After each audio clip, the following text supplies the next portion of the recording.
Hello दोस्तों, राधे राधे। कैसे हैं आप? आशा करता हूं कि आप सभी स्वस्थ होंगे, मस्त होंगे और अपने अपने कामों में व्यस्त होंगे। तो दोस्तों, चलते हैं आज की जानकारी की तरफ।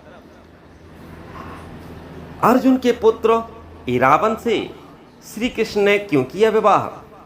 भगवान विष्णु के बाद श्री कृष्ण ने भी धरा था मोहिनी का रूप इरावन की पत्नी बनने के लिए। समुद्र मंथन हुआ तो अंत में उसमें से अमृत का कलश निकला। इस कलश के अमृत को प्राप्त करने के लिए देवता और असुरों के बीच छीना झपटी, जिसके चलते अमृत की कुछ बूंदें धरती पर गिर गईं। देवता या त्रिदेव नहीं चाहते थे कि अमृतपान असुर लोग करें, क्योंकि यदि वे ऐसा करते तो वे भी अजर अमर हो जाते।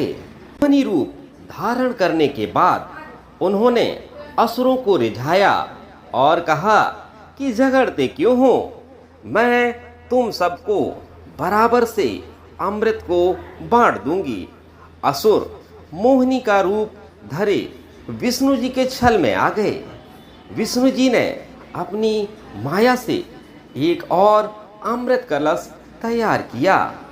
जब वह देवताओं को अमृत बांटती थीं तो असली अमृत कलश होता था, और जब असुरों को बांटती थी तो नकली अमृत कलश होता था। यह भ्रम एक दैत्य ने जान लिया। वह उठकर देवताओं की पंक्ति में देवता बनकर बैठ गया। उसने जैसे ही अमृत चखा तो सूर्य एवं चंद्रदेव ने तुरंत ही मोहिनी से कहा, ये तो दैत्य है। यह सुनकर मोहिनी ने तुरंत ही विष्णु रूप में प्रकट होकर उस दैत्य का सिर काट दिया। जो कटा सिर था वह राहु कहलाया, और जो धड़ था वह केतु कहलाया। इरावन और श्री कृष्ण का विवाह। अर्जुन की नाग कन्या उलूपी के मिलन से अर्जुन को एक वीरवान पुत्र मिला था, जिसका नाम इरावन रखा गया। इरावन सदा मातृकुल में रहा। वह नाग लोक में ही माता उलूपी द्वारा पाल पोसकर बड़ा किया गया, और सब प्रकार से वहीं उसकी रक्षा की गई थी। इरावन भी अपने पिता अर्जुन की भांति रूपवान, बलवान, गुणवान और सत्य पराक्रमी था। कृष्ण का मोहिनी रूप। एक मान्यता के अनुसार अर्जुन के बेटे इरावन ने अपने पिता की जीत के लिए युद्ध में खुद की बलि दी थी। बलि देने से पहले उसकी अंतिम इच्छा थी कि वह मरने से पहले शादी कर ले, मगर इस शादी के लिए कोई भी कन्या तैयार नहीं थी, क्योंकि शादी के तुरंत बाद उसके पति को मरना था। इस स्थिति में भगवान कृष्ण ने मोहिनी का रूप लिया और इरावन से न केवल शादी की, बल्कि एक पत्नी की तरह उसे पत्नी धर्म की तरह तिलक लगाकर आरती उतारकर युद्ध के लिए विदा किया, और साथ ही पत्नी धर्म के अनुसार रोई भी।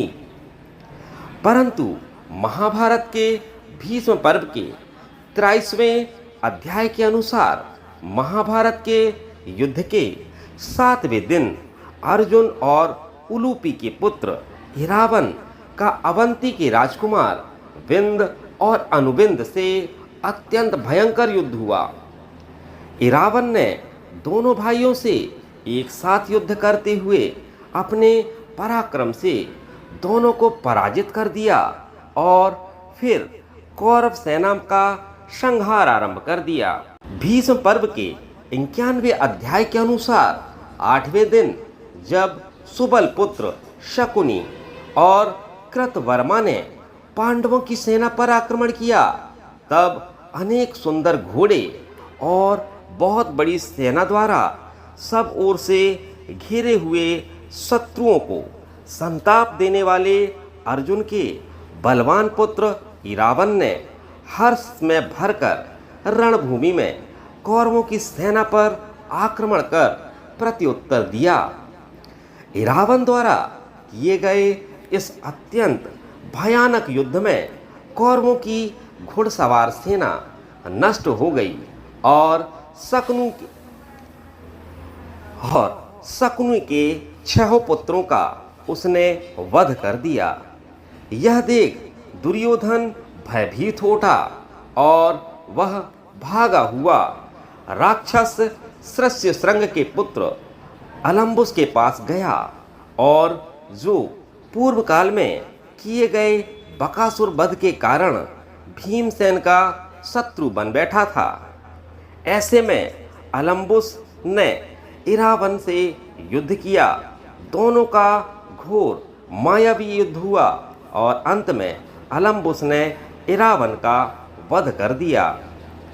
इरावन को युद्ध भूमि में मारा गया देख भीमसेन का पुत्र राक्षस घटोत्कच बड़े जोर से सिंहनाद करने लगा और उसने भीषण रूप धारण कर लिया और एक त्रिशूल हाथ में लेकर भांति भांति के अस्त्र शस्त्रों से संपन्न बड़े बड़े राक्षसों के साथ आकर कौरव सेना का संहार आरंभ कर दिया। दुर्योधन और द्रोणाचार्य से भीषण युद्ध किया। घटोत्कच और भीमसेन ने भयानक युद्ध किया और युद्ध में भीमसेन ने उसी दिन धृतराष्ट्र के 9 पुत्रों का वध कर इरावन की मृत्यु का प्रतिशोध ले लिया। तो दोस्तों, यह महाभारत की अनसुनी कहानी कैसी लगी आपको? आशा करता हूँ कि कहानी आपको पसंद आई होगी।